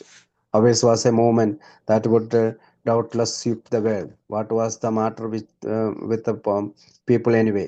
Leonard had heard all this before, and somewhat weirdly he said, "Years ago, I knew a man called Willard Richardson. As I remember, he had something to do with the John D. Rockefeller charities. I think he used to be very close to the Rockefeller family. If he is still alive, I believe he would remember me. Maybe he is still at the Rockefeller offices. I will call up and find out." നിരാശനും കോപാകുലനുമായ ഞാൻ എൻ്റെ ഭാര്യ സഹോദരനും ഡോക്ടറുമായ doctor ലെയ്നോഡ് B സ്ട്രോങ്ങിൻ്റെ office സന്ദർശിച്ചു. അദ്ദേഹത്തോട് പണക്കാരുടെ സങ്കുചിത മനസ്സിനെയും അവരുടെ പാപ്പരത്വത്തെയും പറ്റി ഞാൻ അധിക്ഷേപ വർഷങ്ങൾ നടത്തി. ഞങ്ങളുടെ പ്രസ്ഥാനം നിസ്സംശയം ലോകത്തെ തൂത്തുവാരും. ആളുകൾ എങ്ങനെയും ആകട്ടെ. ലേനാർഡ് ഇതിനു മുമ്പും കേട്ടിട്ടുണ്ട്. അദ്ദേഹം തളർന്ന സ്വരത്തിൽ എന്നോട് പറഞ്ഞു, "വർഷങ്ങൾക്ക് മുമ്പ് എനിക്ക് വില്ലാർഡ് റിച്ചാർഡ്സൺ എന്നൊരാളെ അറിയാം. അദ്ദേഹം ജോൺ ഡി റോക്ക്ഫെല്ലർ ചാരിറ്റി പ്രവർത്തനവുമായി ബന്ധപ്പെട്ട് പ്രവർത്തിക്കുന്ന ഒരാളാണ് എന്ന് ഞാൻ ഓർമ്മിക്കുന്നുണ്ട്. അദ്ദേഹം റോക്ക്ഫെല്ലർ കുടുംബവുമായി അടുത്ത ബന്ധമുള്ള ഒരാളാണ്. അദ്ദേഹം ജീവിച്ചിരിക്കുന്നുണ്ടെങ്കിൽ എന്നെ ഓർമ്മിക്കുന്നുണ്ടാകും. അദ്ദേഹം റോക്ക്ഫെല്ലറുടെ ഓഫീസിൽ തന്നെ ഉണ്ടാകും. ഞാൻ അദ്ദേഹത്തെ വിളിച്ചു നോക്കാം." Leonard called, and at once the voice of one of our greatest friends to be, Mr. Willard Richardson, came over the wire. He said, "Why, hello, Leonard. Where have you been all of these years? I had loved to see you." My brother-in-law replied, "I have with me a relative who has had some success in straightening out alcoholics. Could we come and talk to you about it?" Mr. Richardson said, "Of course, you can. How about tomorrow?" The next morning, Leonard and I alighted on the 56th floor of the RCA building where Mr. John D. Rockefeller Jr. had his offices. Soon we were shaking hands with Mr. Richardson, an elderly gentleman who had twinkling eyes, set in one of the finest faces I have ever seen. He was warmly cordial. He showed the deepest interest as I unfolded the story of our struggling fellowship. After he had heard me out, that wonderful gentleman said, "I think we should have another meeting soon. Maybe you and I ought to have lunch together. What about next week?" In the elevator lobby, my brother-in-law ran into commuter friend who said, "So you have been in to see Mr. Richardson. If you happen to want anything from Mr. Rockefeller personally, he is certainly your man. He has been in charge of Mr. Rockefeller's private charities for years." This was terrific. Here was the inside track. Here was a pattern at last. Our money troubles were over. As promoters, we were doing all right after all. ലേനാർഡ് അദ്ദേഹത്തെ വിളിച്ചു. പെട്ടെന്ന് തന്നെ നമ്മുടെ ഏറ്റവും വലിയ സുഹൃത്തുക്കളുടെ ഒരാൾ ആകാനിരിക്കുന്ന mister Willard റിച്ചാർഡ്സന്റെ ശബ്ദം മറുതലയ്ക്കൽ കേട്ടു. "എന്തുണ്ട്?" "ഹലോ ലേനാർഡ്, നിങ്ങളെ കാണാൻ ഞാൻ ആഗ്രഹിക്കുന്നു. ഇത്രയും വർഷം നിങ്ങൾ എവിടെയായിരുന്നു?" എൻ്റെ ഭാര്യ സഹോദരന്മാർ മറുപടി പറഞ്ഞു. "എന്നോടൊപ്പം എൻ്റെ ഒരു ബന്ധു കൂടിയുണ്ട്. അദ്ദേഹം മദ്യാസക്തരെ നേരെയാക്കുന്ന ഒരു പരിപാടിയിൽ വിജയിച്ചിട്ടുണ്ട്. ഞങ്ങൾക്ക് അതുമായി ബന്ധപ്പെട്ട് നിങ്ങളോട് സംസാരിക്കണമെന്നുണ്ട്." റിച്ചാർഡ്സൺ പറഞ്ഞു, "തീർച്ചയായും, നിങ്ങൾക്ക് വരാം. നാളെ തന്നെ ആയാലോ?" അടുത്ത പ്രഭാതത്തിൽ ഞാനും ലേനാർഡും ബിൽഡിങ്ങിൻ്റെ 56-ാം നിലയിൽ റോക്ക്ഫെല്ലർ ജൂനിയറിൻ്റെ ഓഫീസ് പ്രവർത്തിക്കുന്ന മുറിയിൽ ചെന്നെത്തി. പ്രായം ചെന്ന, മാന്യനായ, തിളങ്ങുന്ന കണ്ണുകളുള്ള ഞാൻ കണ്ടിട്ടുള്ളതിൽ വച്ച് ഏറ്റവും നല്ല മുഖശ്രീയുള്ള മിസ്റ്റർ റിച്ചാർഡ്സൺ ഞങ്ങൾക്ക് ഹസ്തദാനം നൽകി. അദ്ദേഹം ഊഷ്മളമായി ഞങ്ങളെ സ്വീകരിച്ചു. പ്രയാസപ്പെടുന്ന ഞങ്ങളുടെ കൂട്ടായ്മയെക്കുറിച്ച് പറഞ്ഞപ്പോൾ അദ്ദേഹത്തിന് വലിയ താല്പര്യം തോന്നി. എന്നെ ശ്രവിച്ച ശേഷം അദ്ദേഹം പറഞ്ഞു, നമുക്ക് ഉടൻ തന്നെ ഒരു കൂടിക്കാഴ്ച കൂടിയാകാം. എന്നോടൊത്ത് ലഞ്ച് കഴിക്കാം. അടുത്ത ആഴ്ച ആയിക്കൂടെ?" എലിവേറ്ററിൽ എൻ്റെ ഭാര്യ സഹോദരൻ ഒരു സഹയാത്രികനെ കണ്ടു. അദ്ദേഹം പറഞ്ഞു, "മിസ്റ്റർ റോക്ക്ഫെല്ലറിൽ നിന്ന് നിങ്ങൾ വ്യക്തിപരമായി എന്തെങ്കിലും പ്രതീക്ഷിക്കുന്നുണ്ടെങ്കിൽ നിങ്ങൾ കാണേണ്ട ആളെ തന്നെയാണ് കണ്ടിരിക്കുന്നത്. അദ്ദേഹമാണ് വർഷങ്ങളായി റോക്ക്ഫെല്ലറുടെ സ്വകാര്യ ചാരിറ്റി ഫണ്ടുകൾ കൈകാര്യം ചെയ്യുന്നത്. ഇത് ഭയങ്കരമായിരിക്കുന്നു. അവസാനം ഒരു രക്ഷാധികാരിയെ നമുക്ക് കിട്ടിയിരിക്കുന്നു. നമ്മുടെ വണ്ടി പാളത്തിൽ കയറിയിരിക്കുന്നു. നമ്മുടെ സാമ്പത്തിക പ്രശ്നം തീർന്നിരിക്കുന്നു. പ്രൊമോട്ടർമാർ എന്ന നിലയിൽ ഞങ്ങൾ നന്നായി പ്രവർത്തിച്ചിരിക്കുന്നു." At lunch with Mr. Richardson the following week, my expectations were confirmed. He was keenly interested in the story of our society and its needs. He proposed still another meetings to be held in Mr. Rockefeller's private boardroom. He would bring with him Mr. Albert Scott, chairman of the trustees, Riverside Church, Mr. Frank Amos, an advertising man and close friends, and Mr. A. Leroy Chipman, an associate who looked after some of Mr. Rockefeller's personal affairs. And of course, there would be Dr. Strong, who had brought us together. I was to bring Dr. Silkworth and some of the New York alcoholics, along with Dr. Bob and certain members from Akron. I rushed home to Brooklyn and excited called Dr. Bob. We were riding high on Pink Cloud number 17. The historic evening in December 1937 finally arrived. We had supper and presently found ourselves in Mr. Rockefeller Jr.'s private boardroom. My chair at the great table felt warm, and it was explained that Mr. Rockefeller himself had just vacated it. This made the chair feel even warmer. We were certainly getting close now. അടുത്ത ആഴ്ചയിൽ mister റിച്ചാർഡ്സണുമൊത്തുള്ള സൽക്കാരത്തിൽ ഞങ്ങളുടെ പ്രതീക്ഷകൾ സ്വീകരിക്കപ്പെട്ടു. നമ്മുടെ സമൂഹത്തിന്റെ കഥയിലും ആവശ്യങ്ങളിലും അദ്ദേഹം അതീവ തൽപരനായിരുന്നു. Mister റോക്ക്ഫെല്ലറുടെ സ്വകാര്യ board റൂമിൽ മറ്റൊരു കൂടിക്കാഴ്ച അദ്ദേഹം നിർദ്ദേശിച്ചു. അദ്ദേഹത്തോടൊപ്പം മിസ്റ്റർ ആൽബർട്ട് സ്കോട്ട് ഉണ്ടാകും. അദ്ദേഹം റിവേഴ്സൈഡ് ചർച്ച് ട്രസ്റ്റിയാണ്. പരസ്യക്കാരനായ സുഹൃത്ത് ഫ്രാങ്ക് ആമോസും ഉണ്ടാകും. പരസ്യക്കാരന് പത്രപ്രവർത്തകനുമായ ഫ്രാങ്ക് ആമോസ് ഉണ്ടാകും. റോക്ക്ഫെല്ലറുടെ വ്യക്തിപരമായ കാര്യങ്ങൾ നോക്കുന്നത് മിസ്റ്റർ ലീറോയ് ചിപ്മാനും ഉണ്ടാകും. ഡോക്ടർ സിൽക്വർത്തിനെയും ന്യൂയോർക്കിലെ ചില അംഗങ്ങളെയും പങ്കെടുപ്പിക്കുവാൻ ഞാൻ തീരുമാനിച്ചു. കൂടാതെ ഡോക്ടർ ബോബിനെയും ചില അംഗങ്ങളെയും നമുക്ക് പങ്കെടുപ്പിക്കണം. ഞാൻ ബുക്ക്ലിനിലെ വീട്ടിലേക്ക് കുതിച്ചു. ആവേശഭരിതനായി ബോബിനെ വിളിച്ചു. ഞങ്ങൾ ആവേശം കൊണ്ട് ഉയർന്നു പറക്കുന്നത് പോലെ തോന്നി. 1937 ഡിസംബറിലെ ചരിത്രപരമായ സായാഹ്നം എത്തിച്ചേർന്നു. ഞങ്ങൾ അത്താഴം കഴിഞ്ഞ് മിസ്റ്റർ റോക്ക്ഫെല്ലർ ജൂനിയറിന്റെ സ്വകാര്യ ബോർഡിംഗ് റൂമിൽ സന്നിഹിതരായി. വലിയ മേശയ്ക്കരികിലുള്ള കസേരയിൽ ഞാനിരുന്നു. കസേരയ്ക്ക് ചൂടുള്ളതുപോലെ തോന്നി, കാരണം റോക്ക്ഫെല്ലർ എഴുന്നേറ്റ് പോയതേ ഉണ്ടായിരുന്നുള്ളൂ. ആ കാരണത്താൽ കസേരയ്ക്ക് കൂടുതൽ ചൂട് അനുഭവപ്പെട്ടു. ഞങ്ങൾക്ക് ആ കാര്യത്തോട് അടുത്തുകൊണ്ടിരിക്കുന്നു. There was a rather awkward pause while our friends waited for us to say something. I guess we were a bit awestruck. Then someone suggested that each alcoholic present tell his own story, just as he would at a meeting. As we told our several tales of alcoholism, mystery, and release, we could see that a very deep impression was being made. When we were through, Mr. Scott, who chaired the meetings at the head of the table, exclaimed, "Why this is first century Christianity?" And then, still more to the point, that he added, "What can we do to help?" Our big moment had come. I mentioned our need for money, for paid workers, chain of hospitals, and literature. Though we could, of course, start modestly, these chains things eventually might require large sums. The need, I ventured, was very urgent. Though the risk of such undertaking might be considerable, the risk of doing nothing whatever would certainly be greater. Dr. Silkworth and the rest of our contingent at the table expressed the same opinion. ഞങ്ങളുടെ സുഹൃത്തുക്കൾ ഞങ്ങൾ എന്തെങ്കിലും പറയാൻ കാത്തിരുന്നപ്പോൾ എന്തോ ഒന്ന് അരോചകമായി തോന്നി. ഞങ്ങൾ എന്തോ ഭയപ്പെടുന്നത് പോലെ തോന്നി. അപ്പോൾ ആരോ പറഞ്ഞു, ഞങ്ങൾ ഓരോരുത്തരും ഞങ്ങളുടെ കഥ മീറ്റിംഗിൽ പറയുന്നത് പോലെ തന്നെ പറയാൻ. ഞങ്ങൾ ഞങ്ങളുടെ മദ്യപാന ദുരിതങ്ങളും വിടുതലും ധാരാളമായി പറഞ്ഞു. ഞങ്ങളെപ്പറ്റി നല്ല മതിപ്പുണ്ടായിരിക്കുന്നതായി ഞങ്ങൾക്ക് കാണാനായി. അധ്യക്ഷ സ്ഥാനത്തിരുന്ന മിസ്റ്റർ സ്കോട്ട് പറഞ്ഞു, ഇത് ഇത് ആദ്യ നൂറ്റാണ്ടിലെ ക്രിസ്ത്യാനിറ്റി പോലെയാണ് എന്ന് അദ്ദേഹം കൂട്ടിച്ചേർത്തു. ഞങ്ങൾക്ക് നിങ്ങളെ എന്ത് സഹായമാണ് ചെയ്യാൻ കഴിയുക? ഞങ്ങളുടെ ആ സുവർണാവസരം കടന്നു വന്നിരിക്കുന്നു. പണത്തിൻ്റെ ആവശ്യകതയെപ്പറ്റിയും കൂലിപ്രവർത്തകരെപ്പറ്റിയും ആശുപത്രി ശൃംഖലകളെപ്പറ്റിയും സാഹിത്യങ്ങളെക്കുറിച്ച് ഞാൻ സൂചിപ്പിച്ചു. ഞങ്ങൾ വളരെ ലളിതമായിട്ടാണ് ആരംഭിക്കുന്നതെങ്കിലും ഇത്തരം കാര്യങ്ങൾക്ക് ധാരാളം പണം വേണം. ഞങ്ങളുടെ സാഹസിക ഉദ്യമത്തിന് സഹായം അത്യാവശ്യമാണ്. ഈ ഉദ്യമങ്ങളുടെ സാഹസികത പരിഗണിക്കേണ്ടതാണ്, പക്ഷേ ഒന്നും ചെയ്യാതിരിക്കുന്നത് അതിലും അപകടകരമാണ്. ഡോക്ടർ സിൽക്വർത്ത് ഞങ്ങളോടൊപ്പം ഉണ്ടായിരുന്നവരും ഇതേ അഭിപ്രായമുള്ളവരായിരുന്നു. Then Mr. Scott posed a question that is still heard in AA to this day. Won't money spoil these things? He asked. The discussions became general, and we were bombarded with the questions. Won't money create a professional class? Wouldn't professional members spoil the man-to-man approach that is now successful? Wouldn't the management of a hospital chain with all the property and money required be a fatal diversion? This barrage of questions was disconcerting, though they were calm about it. This man sounded for all the world like the vociferous minority out there in Akron. We all realized that coming from such unbiased friends, these were good questions indeed. We answered that we had already pondered these perils ourselves, but had finally concluded that to do nothing at all would be even more perilous.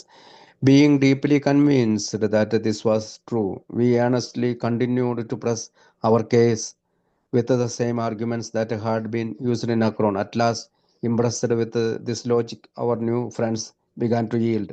They admitted that we did need money, at least some money. At this point, Mr. Ramos, who was to become a great friend and a long-time trustee for AA, promised to make an investigation of our society, which might be the basis for asking Mr. Rockefeller for some funds.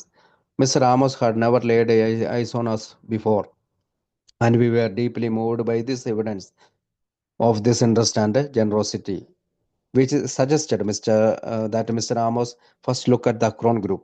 Akron was our first group and our largest. It worked in a more typical community than New York. If an AA hospital were to be put into operation, the Akron location would be better, and Dr. Bob would be available to superintend it. For fear of embarrassing Dr. Bob, there was another reason we did not mention.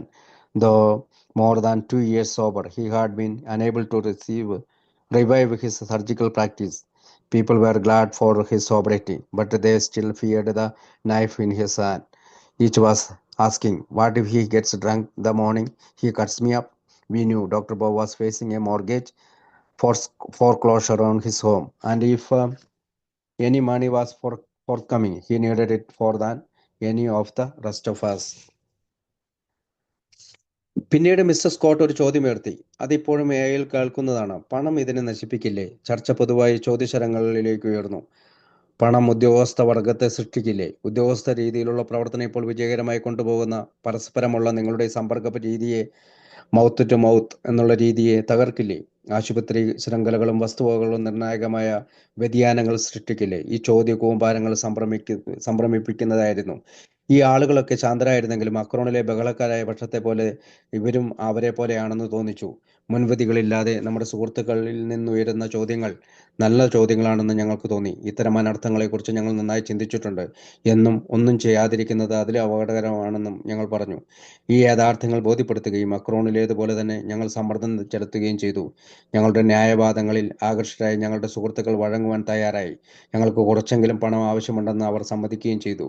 ഈ അവസരത്തിൽ mister Amos എയുടെ ഒരു വലിയ സുഹൃത്തും ദീർഘകാലത്തേക്ക് ട്രസ്റ്റിയും ആകാനിരിക്കുന്നയാൾ നമ്മുടെ സമൂഹത്തെക്കുറിച്ച് ഒരു പഠനം നടത്താമെന്നും റോക്ക്ഫെല്ലറോട് ഫണ്ട് ചോദിക്കുന്നതിൽ അടിസ്ഥാനമുണ്ടോ എന്ന് കത്തെഴുതാമെന്നും സമ്മതിച്ചു. ആമോസ് മുമ്പൊരിക്കലും നമ്മെ വീക്ഷിച്ചിരുന്നിട്ടില്ല. അയാൾക്ക് ഇപ്പോൾ ഉണ്ടായിരിക്കുന്ന താല്പര്യത്തിലും മഹാമനസ്കതയിലും ഞങ്ങൾക്ക് ആവേശം തോന്നി. മിസ്റ്റർ ആമോസ് ആദ്യമായി അക്രോൺ ഗ്രൂപ്പ് നിരീക്ഷിക്കട്ടെ എന്ന് ഞങ്ങൾ നിർദ്ദേശിച്ചു. അക്രോൺ ആദ്യത്തേതും വലുതുമായ ഗ്രൂപ്പായിരുന്നു ആ കാലത്ത്. ഒരു ആശുപത്രി ആരംഭിക്കുകയാണെങ്കിൽ തന്നെ അത് അക്രോണിലായിരിക്കണം, ന്യൂയോർക്കിലാകരുത്. ഡോക്ടർ ബോബിന് അപ്പോൾ മേൽനോട്ടം വഹിക്കാൻ കഴിയും. ന്യൂയോർക്കിൽ നിന്നും വ്യത്യസ്തമായ കൃത്യമായ ഒരു സമൂഹമാണ് ആക്രോണിലേത്. ഞങ്ങൾ പറയാത്ത മറ്റൊരു കാരണം കൂടി ഉണ്ടായിരുന്നു. 2 വർഷമായിട്ട് സുബോധവാനാണെങ്കിലും ഡോക്ടർ ബോബിന് തൻ്റെ സർജിക്കൽ പ്രാക്ടീസ് പുനഃസ്ഥാപിക്കാനായിട്ടില്ല. ബോബ് സുബോധവാനായിരിക്കുന്നതിൽ ആളുകൾക്ക് സന്തോഷമേ ഉള്ളൂ. പക്ഷെ അദ്ദേഹത്തിൻ്റെ കയ്യിലിരിക്കുന്ന കത്തി ആളുകൾ അപ്പോഴും ഭയപ്പെടുന്നുണ്ട്. എന്നെ കത്തിവെക്കുന്ന അന്ന് രാവിലെ തന്നെ അദ്ദേഹം കുടിച്ചു പോയാലോ എന്ന് ഓരോരുത്തരും പരസ്പരം ചോദിക്കുന്നുമുണ്ട്. ഡോക്ടർ ബോബ് ഈ സമയം ജപ്തി ഭീഷണി നേരിടുന്നുണ്ട്. അദ്ദേഹത്തിൻ്റെ മോർഗേജ് അടയ്ക്കണം എന്നും മറ്റുള്ളവരെക്കാളും അധികം അദ്ദേഹത്തിന് പണം ആവശ്യമുണ്ടെന്നും ഞങ്ങൾക്കറിയാമായിരുന്നു. Mister Richardson quickly took the glowing report to his friends, Mr. Rockefeller, who we thought would surely be interested. Here was medicine, here was religion, and here was a great good work, all in one package. Dick Richardson read Frank's report and then added his own account of what he had seen and heard from us. Mr. Rockefeller listened intently. He was tremendously impressed and said so. He has to say continued to say so ever since, and had repeatedly stated that his connection with Alcoholics Anonymous is numbered among the finest and most moving experience of his life. Nevertheless, Mr. Rockefeller flatly turned down this plea for a large sum, despite the fact that our project appealed to his every charitable inclination. After a rereading of Frank's report, he said to his old friend Dick, I am afraid that money will spoil these things. When he gave his reason, they were identical with those advanced by the Crohn's Group minority. John D. Rockefeller Jr. was guided then and there to save the AA fellowship from itself and from an unnecessary hazards of money, property, and professionalism. It was one of the turning points in AA history. His great wealth could have ruined us. At the juncture, Dick Richardson described the desperate financial plight of Dr. Boba and myself. On hearing of this, Mr. Rockefeller said, I will place $5,000 for their use in the treasury of the Riverside Church. You may draw on this as you like. This will give this man some temporary assistance, but this fellowship should soon become self-supporting. If you and the others do not happen to agree, if you really think that the movement needs money, of course you can help them to raise it, but please don't ever ask me for any more. ഒരാഴ്ച കഴിഞ്ഞപ്പോൾ Frank Thomas അക്രമണിലെത്തി. അവിടുത്തെ സാഹചര്യങ്ങൾ തലനാരിഴ കയറി പരിശോധിച്ചു. അദ്ദേഹം പ്രാദേശിക പൗരന്മാരുടെ കാര്യങ്ങൾ അന്വേഷിച്ചു. ഡോക്ടർ ബോബിന്റെ ചില സുഹൃത്തുക്കളെ കണ്ട് വിവരം ശേഖരിച്ചു. അദ്ദേഹം അനേകം മീറ്റിങ്ങുകളിൽ പങ്കെടുത്തു. ഓരോ അംഗങ്ങളോടും സംസാരിച്ചു. ഒഴിഞ്ഞുകിടക്കുന്ന വലിയ കെട്ടിടങ്ങൾ അദ്ദേഹം സന്ദർശിച്ചു. ഡോക്ടർ ബോബിന് അവിടം ആശുപത്രിയായി മാറ്റിയെടുക്കാമല്ലോ. ടാങ്ക് ആവേശഭരിതനായി ന്യൂയോർക്കിലേക്ക് തിരിച്ചെത്തി. ഉത്സാഹഭരിതരായ റിപ്പോർട്ടറിനൊപ്പം പ്രാരംഭ നടപടികൾക്കായി $50,000 റോക്ക്ഫെല്ലറോട് ശുപാർശ ചെയ്യുകയും ചെയ്തു. ഈ തുക ഞങ്ങൾക്ക് 2-3 പേർക്ക് സഹായധനമാകും. ഹോസ്പിറ്റൽ തുടങ്ങുന്നതിലേക്ക് മാറ്റുകയും ചെയ്യാം. ഡോക്ടർ ബോബിന്റെ സാമ്പത്തിക ബുദ്ധിമുട്ടുകൾക്ക് അതൊരു പരിഹാരവുമാകും. മിസ്റ്റർ റിച്ചാർഡ്സൺ ജ്വലിക്കുന്ന ഈ റിപ്പോർട്ടുമായി മിസ്റ്റർ റോക്ക്ഫെല്ലറെ സമീപിച്ചു. അദ്ദേഹം താല്പര്യം കാണിക്കുമെന്ന് ഉറപ്പായിരുന്നു. ഇവിടെ ഇതാ വൈദ്യശാസ്ത്രം, മതം, വളരെ നല്ല പ്രവർത്തനവും എല്ലാം ഒരുമിച്ചിരിക്കുന്നു. ഡിക്ക് റിച്ചാർഡ്സൺ ഫ്രാങ്കിന്റെ റിപ്പോർട്ട് അതോടൊപ്പം ഞങ്ങളെക്കുറിച്ച് മനസ്സിലാക്കിയ കാര്യങ്ങളും റോക്ക്ഫെല്ലർ ശ്രദ്ധാപൂർവം ശ്രവിച്ചു. അദ്ദേഹം അങ്ങേയറ്റം ആകർഷനായി. അദ്ദേഹം പറയുകയും ചെയ്തു. അദ്ദേഹം അത് തുടർന്ന് ഇങ്ങനെ പറഞ്ഞു. ആൽക്കോളിസ് അനോണിമസുമായുള്ള തന്റെ ബന്ധം തന്റെ ജീവിതത്തിലെ ഏറ്റവും നല്ല അനുഭവമായിരുന്നെന്ന് പ്രസ്താവിക്കുകയുണ്ടായി. റോക്ക്ഫെല്ലറുടെ ചാരിറ്റി മനോഭാവത്തെ ഞങ്ങളുടെ പദ്ധതികൾ എത്ര സ്വാധീനിച്ചു എന്നിരുന്നാലും വലിയ തുകയ്ക്കുള്ള ഞങ്ങളുടെ വാദം അദ്ദേഹം നിരസിച്ചു. ഫ്രാങ്കിന്റെ റിപ്പോർട്ട് വായിച്ച ശേഷം അദ്ദേഹം തന്റെ സുഹൃത്തിനോട് പറഞ്ഞു, ഡിക്ക്, പണം ഇതിനെ നശിപ്പിക്കുമെന്ന് ഞാൻ ഭയപ്പെടുന്നു. അദ്ദേഹം അത് വിശദീകരിച്ചപ്പോൾ അക്രോണിലെ ന്യൂനപക്ഷം പറഞ്ഞത് തന്നെയായിരുന്നു ശരി. അന്ന് ജോൺ ഡി റോക്ക്ഫെല്ലർ ജൂനിയർ പണത്തിന്റെയും വസ്തുവകകളുടെയും സാങ്കേതികത്വത്തിന്റെ അപകടങ്ങളിൽ നിന്ന് കൂട്ടായ്മയെ രക്ഷിക്കാൻ വേണ്ട വഴികൾ കാട്ടിത്തന്നു. എയുടെ ചരിത്രത്തിൽ ഒരു വഴിത്തിരിവായ ഇതാണ്. അദ്ദേഹത്തിന്റെ വൻ സമ്പത്ത് നമ്മെ നശിപ്പിക്കുമായിരുന്നു. ഈ ഘട്ടത്തിലെങ്കിലും ഡോക്ടർ ബോബിന്റെയും സാമ്പത്തിക ബുദ്ധിമുട്ടുകളെക്കുറിച്ച് ഡിക്ക് റിച്ചാർഡ്സൺ വീണ്ടും സൂചിപ്പിച്ചു. അത് കേട്ട് മിസ്റ്റർ റോക്ക്ഫെല്ലർ പറഞ്ഞു, റിവർ സൈഡ് ചർച്ച് ട്രഷറിയിൽ നിന്നും ഞാൻ $5000 നിക്ഷേപിക്കാം. നിങ്ങൾക്കത് ഇഷ്ടാനുസരണം വിനിയോഗിക്കാം. ഇത് ഇവർക്കൊരു താൽക്കാലിക സഹായമാകും. പക്ഷേ ഈ കൂട്ടായ്മ താമസിയാതെ സ്വന്തം കാലിൽ നിൽക്കും. മറ്റുള്ളവരും നിങ്ങളും ഇതിനോട് യോജിക്കുന്നില്ലെങ്കിൽ, ഈ പ്രസ്ഥാനത്തിന് പണം ആവശ്യമുണ്ട് എന്ന് തോന്നുകയാണെങ്കിൽ നിങ്ങൾക്ക് അവരെ സഹായിക്കാം. പക്ഷേ എന്നോട് കൂടുതലൊന്നും ചോദിക്കരുത്. This was very great news for Alcoholics Anonymous, but at the time it seemed like a bad news. It was in fact a shattering blow to our hopes. Nevertheless, Dr. Bob and I were grateful to get off the hook, even for a little while. The small mortgage on Dr. Bob's place was paid off, and each of us began to receive $30 a week for as long as the money might last. Otherwise, we stood just there where we had been all along. The prospects of missionaries and hospitals and the book had gone dim. Uncle Dick Richardson was definitely disappointed, and so were friends Amos, Chipman, and Strong. Seeing that they were not in complete agreement with Mr. Rockefeller, we renewed our pleas for aid. Maybe they would know other men of wealth who might be solicited with more success. To our delight, all of our thought it is possible, and we held frequent meetings to talk about it. By the spring of 1938, a definite program of action took shape. It was agreed that we needed a tax-free charitable trust for foundation. Wealthy contributors would then deduct gifts from their tax returns. Such a foundation would be a responsible repository for those funds and would guarantee the wise use of all contributions. Mr. Richardson, Amos, and Chipman agreed to serve as trustees too, and so did my brother-in-law, Dr. Strong. These were the first step in forming the Alcoholic Foundation, recently renamed the General Service Board of Alcoholics Anonymous. Frank Amos next secured the valuable help of a young friend, John Wood, when a rising junior in one of New York's famous law office. This gave us the best possible legal talent. John Wood sat in at our meetings and we commenced our work. The first move was to choose a name for the new outfit. After long discussions, we decided to call in the Alcoholic Foundation. This seemed like a resounding tide, one that could create an impression of large importance. Still stirred by big ideas, we thought our trustship ought to be chartered to do just about anything within the field of alcohol or alcoholism except a lobby of prohibitions. We intended to do an arrangement by which we would research, educate, and hard do not do lot of other things. Attention to our membership would be only one of many functions. Thus, the Alcoholic Foundation got it into its name and its charter.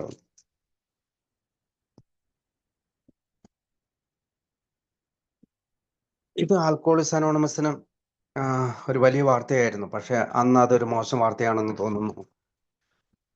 ഇത് ഞങ്ങളുടെ പ്രതീക്ഷകൾക്ക് ഒരു തിരിച്ചടിയായിരുന്നു. എന്നിരുന്നാലും താൽക്കാലികമായ ഒരു വിടുതൽ ലഭിച്ചതിൽ ഞാനും doctor ബോബും നന്ദിയുള്ളവരായിരുന്നു. Doctor ബോബിന്റെ കടം കുറച്ച് വീട്ടി. എനിക്കും ഡോക്ടർ ബോബിന് ആഴ്ചയിൽ $30 വീതം പണം തീരുന്നത് വരെ ലഭിക്കും. അഥവാ ഞങ്ങൾ നിന്നിടത്ത് തന്നെ നിൽക്കുന്നു. മിഷണറിമാരുടെയും ഹോസ്പിറ്റലിന്റെയും പുസ്തകത്തിന്റെയും പ്രത്യാശയ്ക്ക് മങ്ങലേറ്റു.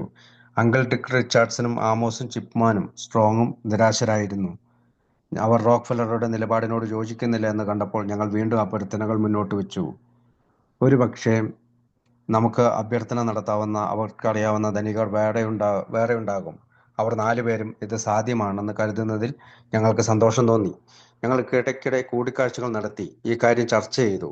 1938 വസന്തകാലമായപ്പോൾ കൃത്യമായ പ്രവർത്തനത്തിന്റെ രേഖ രൂപപ്പെട്ടു. ഒരു നികുതിരഹിത ചാരിറ്റബിൾ ട്രസ്റ്റോ ഫൗണ്ടേഷനോ വേണമെന്ന കാര്യത്തിൽ എല്ലാവരും യോജിച്ചു. സമ്പന്നരായ ദാതാക്കൾക്ക് നികുതി ഇളവിനായി സംഭാവനകൾ നൽകാം. ഇത്തരമൊരു ഫൗണ്ടേഷൻ സഹായ ധനശേഖരണത്തിന് ഉത്തരവാദികളിൽ സഹായധനം ശരിയായ രീതിയിൽ ചെലവഴിക്കുന്നെന്ന് ഉറപ്പു നൽകുകയും ചെയ്യുന്നു. മിസ്റ്റർ റിച്ചാർഡ്സൺ, ആമോസും ചിപ്മാനും അവരോടൊപ്പം എൻ്റെ സഹോദരി ഭർത്താവ് സ്ട്രോങ്ങും ട്രസ്റ്റിമാരായി പ്രവർത്തിക്കാമെന്ന് സമ്മതിച്ചു. ഇതായിരുന്നു ആൽക്കോളിക് ഫൗണ്ടേഷന്റെ ആദ്യപടി. പിന്നീട് general service board of ആൽക്കോളിസംസ് എന്നറിയപ്പെട്ടു.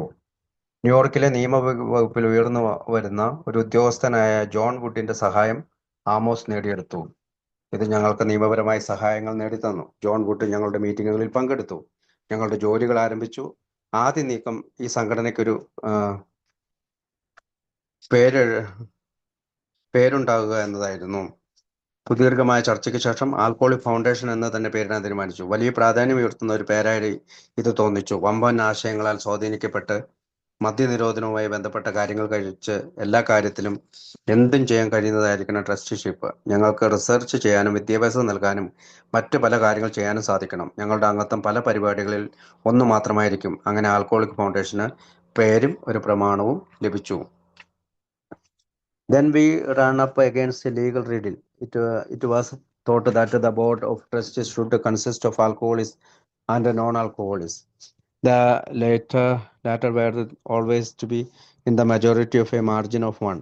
This would assure our membership and other contributors that a non-alcoholics would be holding the purse strings. Mr. Wood then blandly asked us to define an alcoholic and then a non-alcoholic. We came up with the definition that the alcoholic was a sick person who couldn't drink at all. The non-alcoholic, we surmised, was a perfectly well man who could drink if he wanted to. This made no legal sense at all, and Mr. Wood, still puzzled, finally gave up the attempt to describe an alcoholic in legal terms, but he soon found a way out of the impasse by suggesting that we write up a simple trust agreement and sign it. This would avoid the whole business of a formalized charter. Soon afterward, this document was completed and the Alcoholic Foundation was in business. Our first board consisted of 5 trustees: Dick Richardson, Frank Amos, and Dr. Strong were the non-alcoholic members, and we chose Dr. Boba and one of the New York AS as the alcoholic contingent. The New York members soon got drunk, but this possibility had been foreseen. Drunkenness on the part of an alcoholic trustee meant immediate resignation. Another alcoholic was named in the drunken brother's place, and we proceeded to business. It was May 1938. Our friends came up with the promised list of wealthy men who might be solicited, and from early summer to early fall, we pondered that list of proposed prospectus. With a tax-free foundation and the kind of friends we now had, we thought our money problems would be a pushover.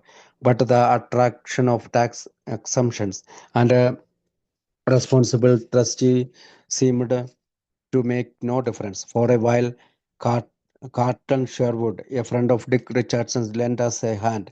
Mr. Sherwood was a very successful money raiser for charities, but he found he could do little for us because we were too uncertain and glum ourselves.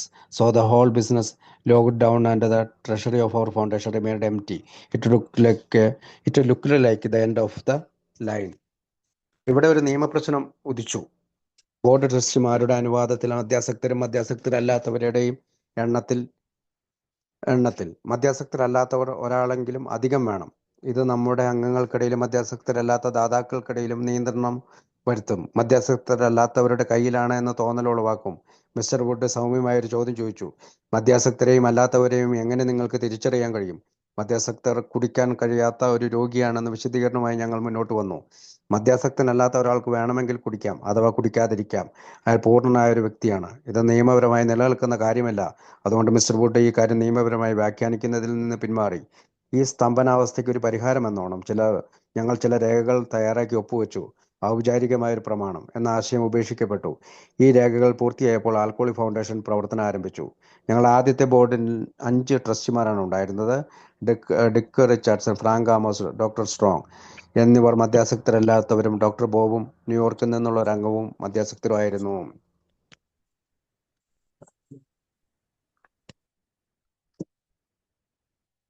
ന്യൂയോർക്കിൽ നിന്നുള്ള ഒരു അംഗം കുടിച്ചു. അത് മുൻകൂട്ടി കണ്ടായിരുന്നു. താനും ഒരു ട്രസ്റ്റി കുടിച്ചാൽ അപ്പോൾ തന്നെ രാജിയാണ് വേണ്ടത്. കുടിച്ച ആളുടെ സ്ഥാനത്ത് മറ്റൊരാളെ ചേർത്ത് പ്രവർത്തനം തുടങ്ങി. ഇത് 1938 മെയ് മാസത്തിലായിരുന്നു.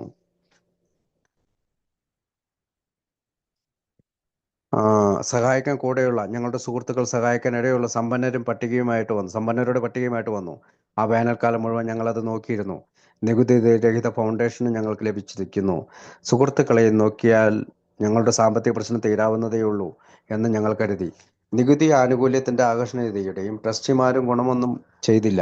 ഡിക് റിച്ചാർഡ്സിന്റെ സുഹൃത്ത് കാൾട്ടൺ ഹെർവുഡ് ഞങ്ങളെ ഒരു കൈ സഹായിച്ചു. അദ്ദേഹം ഇത്തരം ചാരിറ്റി ഫണ്ടുകൾ സംഘടിപ്പിക്കുന്ന ഒരാളായിരുന്നു. പക്ഷെ അദ്ദേഹത്തിന് കൂടുതലായൊന്നും ചെയ്യാനായില്ല. ഞങ്ങൾ അനിശ്ചിതത്വത്തിലും വിഷണരുമായി. ഞങ്ങളുടെ പദ്ധതികളെല്ലാം അവതാളത്തിലായി. ഫൗണ്ടേഷന്റെ ഖജനാവ് കാലിയായി. എല്ലാം അവസാനിച്ചിരിക്കുന്നത് പോലെ തോന്നി. Sometime in March or April of 1938, I began to work on what was to become the book Alcoholics Anonymous.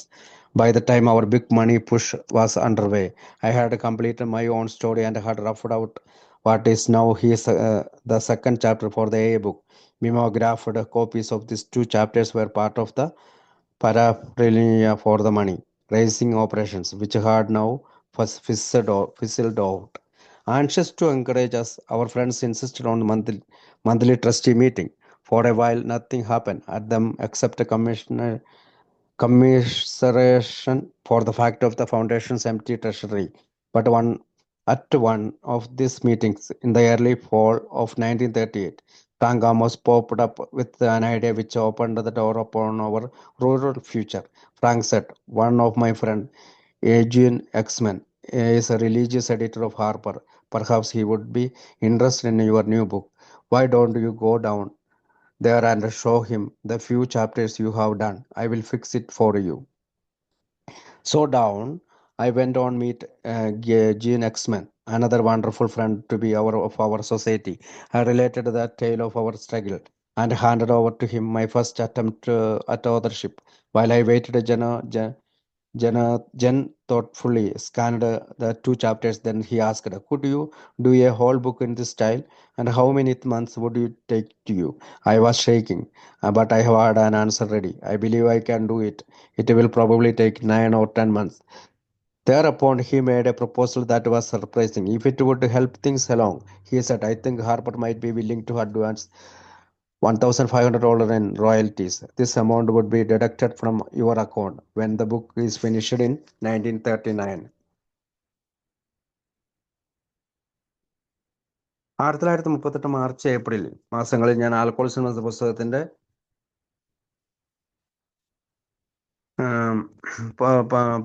പണി തുടങ്ങി. ഞങ്ങളുടെ പണത്തിന്റെ കാര്യം എങ്ങും എത്താത്ത അവസ്ഥയിലായി. ഞാൻ എൻ്റെ കഥ എഴുതി പൂർത്തിയായി. പിന്നീട് പുസ്തകത്തിന്റെ 2ാമത്തെ അധ്യായമാകാനിരിക്കുന്നത് ഇപ്പോൾ അവതാളത്തിലായിരിക്കുന്ന ഞങ്ങളുടെ ഫണ്ട് ശേഖരണത്തിനുള്ള ഉപകരണമായിരുന്നു ഈ 2 അധ്യായങ്ങൾ. ഞങ്ങളെ ഉത്സാഹഭരിതരാക്കുവാനായി ഞങ്ങളുടെ സുഹൃത്തുക്കൾ മാസം തോറും ട്രസ്റ്റി മീറ്റിങ്ങുകളിൽ നടത്തി. കുറച്ചു കാലത്തേക്ക് ഒന്നും സംഭവിച്ചില്ല. ഫൗണ്ടേഷന്റെ ഖജനാവിന്റെ അവസ്ഥയെക്കുറിച്ച് അനുതാപപൂർവ്വം ചർച്ച ചെയ്തു. 1938 അവസാനം ഫ്രാങ്ക് ആമോസ് പ്രത്യക്ഷപ്പെട്ടു. ഭാവിയിലേക്കുള്ള നമ്മുടെ വാതിൽ തുറക്കുന്ന ഒരാശയമായി ഫ്രാങ്ക് പറഞ്ഞു. യൂജിൻ എക്സ്മാൻ മതപരമായ ഗ്രന്ഥങ്ങൾ പ്രസിദ്ധീകരിക്കുന്ന തന്റെ സുഹൃത്താണ്. എന്തുകൊണ്ട് എഴുതി തെളിഞ്ഞിരിക്കുന്ന നിങ്ങളുടെ പുസ്തകത്തിന്റെ 2 അധ്യായങ്ങൾ അദ്ദേഹത്തെ സമീപിച്ചുകൂടാം? നമ്മുടെ സമൂഹത്തിന്റെ വലിയൊരു സുഹൃത്താകാനിരിക്കുന്ന യൂജിൻ എക്സ്മാനെ ഞാൻ പോയി കണ്ടു. ഞങ്ങളുടെ പോരാട്ടങ്ങളും കഥയും ഞാൻ എഴുതാൻ തുടങ്ങിയിരിക്കുന്ന പുസ്തകത്തിന്റെ ആദ്യ ഭാഗവും ഞാൻ അദ്ദേഹത്തെ കാണിച്ചു. ഞാൻ കാത്തിരുന്നപ്പോൾ യൂജിൻ ആ 2 അധ്യായങ്ങൾ സസൂക്ഷ്മമായി പരിശോധിച്ചു. അദ്ദേഹം ചോദിച്ചു, "ഈ പുസ്തകത്തിന്റെ ബാക്കി ഭാഗം പൂർത്തിയാക്കാൻ നിങ്ങൾ എത്ര സമയമെടുക്കും?" എൻ്റെ ഉത്തരം റെഡിയായിരുന്നു. ഞാൻ പറഞ്ഞു, 9 or 10 മാസങ്ങൾ കൊണ്ട് പൂർത്തിയാക്കാൻ കഴിയും എന്നാണ് ഞാൻ വിശ്വസിക്കുന്നത്. അതിശയകരമായ ഒരു നിർദ്ദേശം അദ്ദേഹം മുന്നോട്ട് വെച്ചു.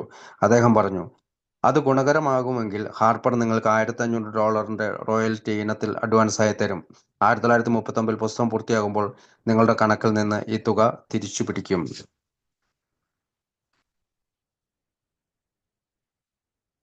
Again in the clouds, I left Harper to break the great news to the gang. I first headed for a visit with Frank Amos, but on the way there, my elation was disturbed by disquieting thoughts. Suppose our embryo book were someday to become the chief text for our fellowship. Our principal written asset would then be owned by an outside publisher, a fine and a conservative one, surely, but nevertheless an outsider. So I wondered if our fellowship should own its own book. Then I thought about the $1,500 of advance royalties when the book was done. I would still over harper that sum, and a good many volumes would have to be sold just to get even. And suppose that when the book appeared, there were to be heavy publicity and thousands of cries for help from alcoholics, and their families began to pour in. We would not have any money to cope with this quite a possible situation. വീണ്ടും ഞാൻ സങ്കല്പങ്ങളിലായി. ഞാൻ ഈ വലിയ വാർത്ത സുഹൃത്തുക്കളോട് പറയാനായി ഹാർപ്പറുടെ അടുത്ത് നിന്നും പോന്നു. ഞാൻ ആമോസിന്റെ അടുത്തേക്കാണ് ആദ്യം പോയത്. പക്ഷെ വഴിക്ക് വെച്ച് എൻ്റെ ആഹ്ലാദത്തിന് വിരാമമിട്ടു ഞാൻ ചില അസ്വസ്ഥമായ ചിന്തകൾ എന്നെ പിടികൂടി. ഭ്രൂണത്തിലിരിക്കുന്ന പുസ്തകം നമ്മുടെ കൂട്ടായ്മയുടെ അടിസ്ഥാന ഗ്രന്ഥമാകുന്നു എന്ന് കരുതുക.